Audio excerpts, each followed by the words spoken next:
students, this is a poem, The Road Not Taken. It's a poem from the 9th standard textbook. A beautiful poem written by the poet Robert Frost. Robert Frost is an American poet. This well-known poem is about making choices and the choices that shape us.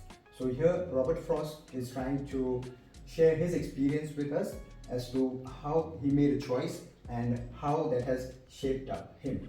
So he writes simply but insightfully about common, ordinary experiences. So let us read this beautiful poem. As you can see in the picture, he talks to us about the 4 different seasons.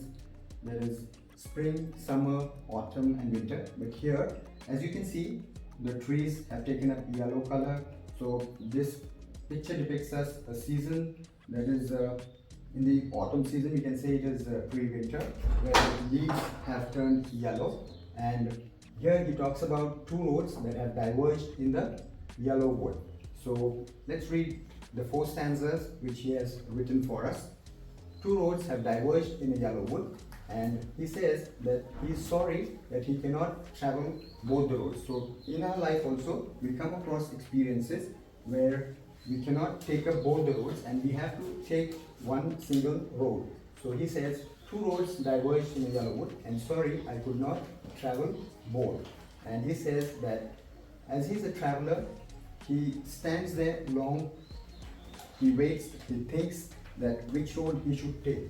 And he says as he's a traveler, he stood there long thinking which road he should take, and looked down on one of the roads as far as he could, because in our lives we also have to take some or the other decision, but we also have to think upon the circumstances that that choice could make.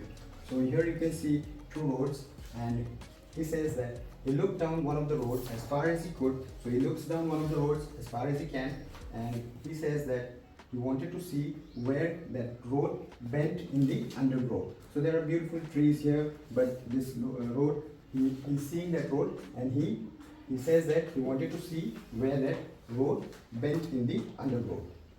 He says in the 2nd stanza that he took the other road.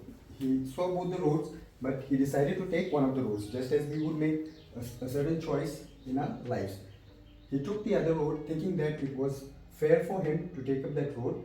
And why did he take up that road? He explains to us why did he take up that road, thinking why that road was just as fair. He says that perhaps that road had a better claim. So in our lives also, whenever we have a dilemma about choosing one of the options out of the 2 or many more options that we would have, he says that he selected one of the roads, so we also take up one of the choices. So similarly, he takes up a road because it had a better claim, and he says that he took up that road. The reason for that road was because it was grassy and it wanted wear. So he thinks that he should take a road which is inviting, which no one has walked upon. It is grassy, the leaves, they are not crumbled, they are not crushed by anyone.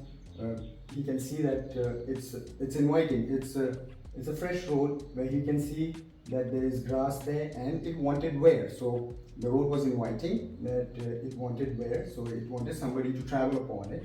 So he takes up that road. But he says that though as for that, the passing there, so he thinks that both the roads have been really worn about the same. So to him, after traveling on that road, he takes a few steps and he thinks that both the roads are really about the same. They are worn about the same. On the 3rd stanza, he says to us, and both that morning equally lay. When he came to that point, here he says that both the roads looked to him equal. They both equally lay in the morning. In leaves no step had trodden black. What he says is he could see the leaves fresh.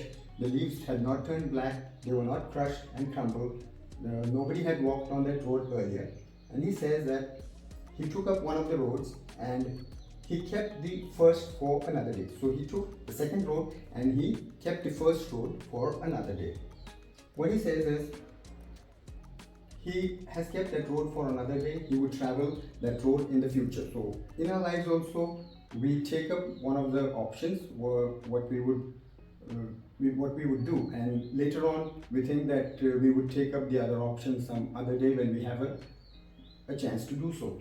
What he says is he kept that road for another day, yet knowing how way leads on to way. The poet is well aware that once he starts walking on one of the roads, once we take up one thing, then we have to move ahead in life, and we know that that road is going to lead us to some other way ahead. And similarly in our lives, we would walk ahead and take up the other things that would come up in our life.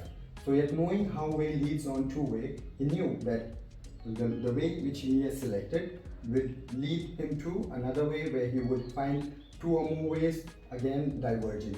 So what he says is he doubts if he should ever come back. So he says, I doubted if I should ever come back. So similarly in our lives, when we take up one of the roads and we travel too far ahead on that particular road, then we think if we should ever come back and travel on the other road, thinking that should we take up that option, should we come back again, and should we take up that other option which we haven't taken. So that's about the road not taken. In the fourth stanza, what he says is, after traveling upon that road, he says that I shall be telling this with a sigh. So he's talking about the future. Here he says that he shall be telling this with a sigh. So the poet thinks about the future and says that in the future he would take a deep breath, he would sigh, and what he would say is somewhere ages and ages hence, somewhere ages and ages hence. He's talking about ages and ages hence, where he would be able to say to the future generation that two roads diverged in a wood. As we started with the poem, two roads diverged in a yellow wood. So two roads diverged in a wood, and what he decided, and I took the road one less traveled by. So he says that he took up a decision. He took that less traveled road. I took the one less traveled by, and that has made all the difference. So he says that he selected one of the roads, and that has made all the difference in his life. So similarly in our lives, when we take up a road and we travel upon it, well, we take up that road because it seems to us as a new road, it's a challenging road, we would have fun on that road, or we would get a new experience on that road. So he took up the one that was less traveled by, and he says that because he selected that road, it has made a difference in his life. He is successful because he has selected the road which was the one road which was less traveled by, and that has made all the difference in his life. So I hope you all have understood this poem. I would read this poem to you all just once more. The road not taken. Two roads diverged in a yellow wood, and sorry I could not travel both. And be one traveller long I stood, and looked down one as far as I could, to where it bent in the undergrowth. Then took the other just as fair, and having perhaps the better claim, because it was grassy and wanted wear, though as for that the passing there had worn them really about the same. In the third stanza, and both that morning equally lay, in leaves no step had trodden black. Oh, I kept the first for another day, yet knowing how way leads on to way, I doubted if I should ever come back. And in the fourth stanza, I shall be telling this with a sigh, somewhere ages and ages hence, two roads diverged in a wood, and I took the one less traveled by, and that has made all the difference. So I hope you have understood and enjoyed this poem, and such a beautiful picture here showing us two ways. I hope you all also come across such roads, you all travel to such places and enjoy the nature, the beauty of the nature, the yellow trees, such a beautiful picture here. So thank you so much for listening to this poem, The Road Not Taken. Please share, subscribe, and thank you once again. Have a great day. Thank you.